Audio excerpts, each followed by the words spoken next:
is a student ID card considered not reliable? What's their case against using it? Say you go to Chapel Hill or you go to NC State. If you have a student ID card, that's good enough. Why is that good enough for voting? What's their problem with that? That's exactly the point. There's absolutely no reason that is legitimate, that is non-discriminatory, that has been proffered by the state for why these restrictions exist, other than the obvious conclusion that the legislature knew that the impact would be to harm young voters, particularly young voters of color, and that is the intent. Well, why is a gun license good enough but a UNC license? Why is a gun license good, not a UNC license, a UNC student card? Who would have a gun license? You mean they assume right-wingers have guns?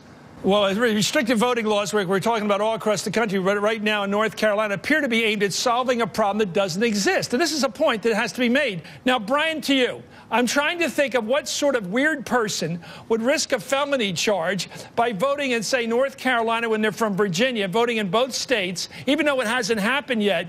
And that's their excuse for why you can't use, say, a Virginia driver's license if you basically enrolled at Chapel Hill or NC State for 4 years and are voting down there.